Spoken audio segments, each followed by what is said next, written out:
అంటే కరెక్ట్ అట్లా ముందు అన్ని చూసుకొస్తారు మీరు ఒకసారి తీసుకొస్తే చూపండి సైజ్ అయిపోయిందా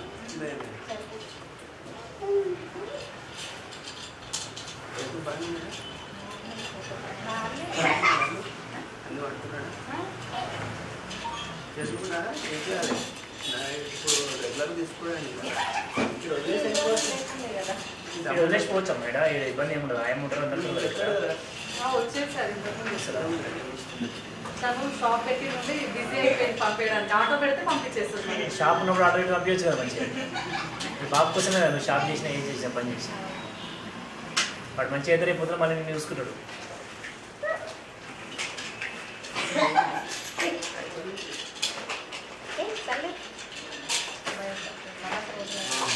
గ్యాప్ వచ్చింది మరి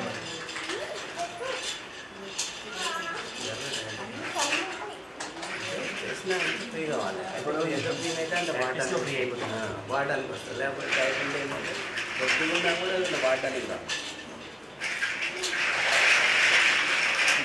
తీసుకోవాలి మనం ఏం పని చేస్తాయి లిక్విడ్ దానికంటే ఎంత అయిపోయింది ఇంకో ఉంటాను అక్కడ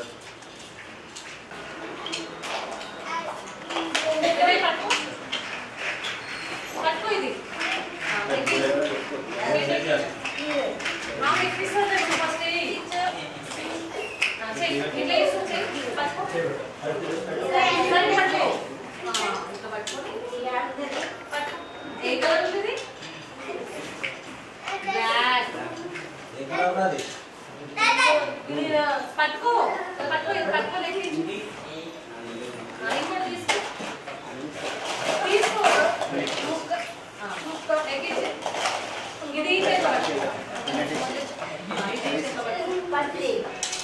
ఇప్పుడు ఎక్కించు పట్టుకో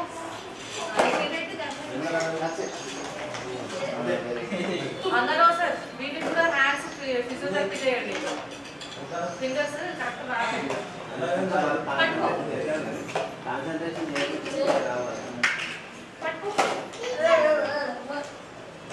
రేహాన్ చేయి అదే రేయంగా చదువుతున్నా చేయాలి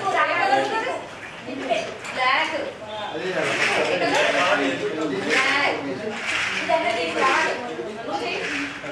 పట్టుకో ఇది పట్టుకో బేటా పట్టుకో చూడు చూడు ఏ కలర్ ఉంది ఎల్లో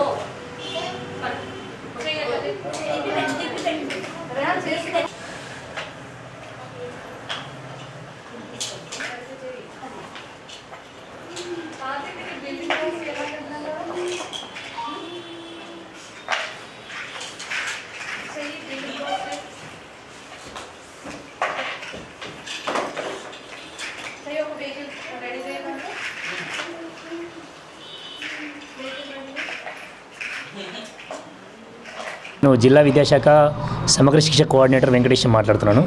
మనం బడిబాట కార్యక్రమంలో భాగంగా ఈరోజు సమ్మిళిత విద్య అండ్ బాలికా విద్యా దినోత్సవాన్ని జరుపుకుంటూ ఉన్నాం. ఈ సమ్మిళిత విద్యా కార్యక్రమంలో భాగంగా నారాయణఖేడ్లో మనకు భవిత సెంటర్ ఉంది. ఈ భవిత సెంటర్లో ఏంటంటే 0 to 18 years ఎవరైతే ప్రత్యేక అవసరాలు గల పిల్లలు దివ్యాంగులైనటువంటి విద్యార్థులు ఎవరైతే ఉన్నారో వాళ్ళందరికీ కూడా ప్రత్యేక విద్యను అందిస్తూ ఉన్నాం మనం. దానిలో భాగంగానే ఈరోజు ప్రభుత్వం బడిబాటలో కార్యక్రమంగా ఏదైతే కార్యక్రమం ఏర్పాటు చేసిందో ఆ కార్యక్రమంలో వాళ్ళ యొక్క విద్యార్థుల యొక్క తల్లిదండ్రులందరికీ కూడా మనం అవగాహన సదస్సు నిర్వహించడం జరిగింది. ఈ కార్యక్రమంలో ఏంటంటే 0 నుంచి 18 సంవత్సరాల వయసు గల పిల్లలు ఎవరైతే దివ్యాంగులు ఉన్నారో 21 రకాలైనటువంటి డిజేబుల్ ఉన్నటువంటి విద్యార్థులు వాళ్ళందరికీ కూడా ఇక్కడ మనము విద్యను అందించడం జరుగుతుంది.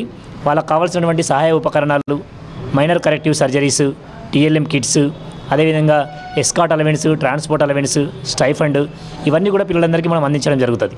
సో దానిలో భాగంగానే ఏంటంటే ఈ సంవత్సరం ప్రభుత్వం ప్రతిష్టాత్మకంగా గతంలో ఏంటంటే మనకు సెర్ఫ్ ఆధ్వర్యంలో ఒక నైబర్హుడ్ సెంటరు, అదేవిధంగా సమగ్ర శిక్ష ఆధ్వర్యంలో ఒక భవిత సెంటర్ కొనసాగేది. కానీ రాష్ట్రంలోనే ఒక 4 భవితా కేంద్రాలను పైలట్ కింద తీసుకొని అందులో ఒకటి నారాయణఖేడ్ భవితా కేంద్రాన్ని అండ్ నైబర్హుడ్ సెంటర్ని పైలట్ కింద తీసుకోవడం జరిగింది. రెండింటిని మెర్జ్ చేసి అంటే అటు నైబర్హుడ్ సెంటరు అది 0 to 60 years వరకు వాళ్ళకు సర్వీసెస్ అందించడం జరుగుతుంది. అది భవితా కేంద్రం ద్వారా పాఠశాల విద్యార్థులకు ఏదైతే పాఠశాలలో ఉన్నటువంటి దివ్యాంగ విద్యార్థులకు ఏదైతే సర్వీస్ అందిస్తుందో భవితా సెంటర్, ఈ రెండింటిని కలిపి మెర్జ్ చేసి ఇప్పుడు ఇక్కడ మనము ఈ భవితా కేంద్రం నారాయణఖేడ్లో కొనసాగించడం జరుగుతూ ఉన్నది. దీనిలో భాగంగానే ఈరోజు ఇక్కడ ఈ సమ్మిళిత విద్యా కార్యక్రమాలను నిర్వహించడం జరిగింది. ఈ సెంటర్ లోపల మనకు 2 రీసోర్స్ టీచర్స్ ఉన్నారు. ఇక్కడ అదేవిధంగా కేర్గివ్ వాలంటీర్స్ ఉన్నారు. ఫిజియోథెరపీ సర్వీసెస్ కొనసాగుతూ ఉన్నాయి. పిల్లలు కూడా ఒక 18 మంది విద్యార్థులు ఇప్పటివరకు వస్తూ ఉన్నారు. అదేవిధంగా నైబర్హుడ్ సెంటర్ పిల్లలు వీళ్ళు కలిస్తే దాదాపుగా 30 నుంచి 40 మంది విద్యార్థులకు కూడా ఇక్కడ సర్వీసెస్ అందించే అవకాశం ఉంటుంది. అదేవిధంగా మండలంలోని మిగతా పాఠశాలలో మిగతా గ్రామాల్లో ఉన్నటువంటి విద్యార్థులు అందరూ కూడా ఈ యొక్క సర్వీసెస్ని వినియోగించుకోవాలని అందరినీ రిక్వెస్ట్ చేస్తూ ఉన్నాం. థ్యాంక్ యూ అండి. ఎన్కేడ్ మండల్ ఐఆర్పిగా వర్క్ చేస్తున్నాను. నా పేరు స్వాతి. నేను ఇక్కడ 12 ఇయర్స్ నుంచి వర్క్ చేస్తున్నాను. ఇక్కడ అన్ని డిజాబిలిటీస్ ఉన్న పిల్లలకి చాలా సర్వీసెస్ అందుతున్నాయి. ఫిజియోథెరపీ, తర్వాత స్పీచ్ థెరపీ, ఇట్లా అన్ని సర్వీసెస్ చేస్తున్నాము. అయితే అందరు పిల్లలు దీన్ని వినియోగించుకోవాలి. భవిత సెంటర్ని కంపల్సరీ మండల్లో ఉన్న చిల్డ్రన్స్ అందరూ 18 ఇయర్స్ వరకు కంపల్సరీ సెంటర్కి రావాల్సిందిగా కోరుతున్నాను.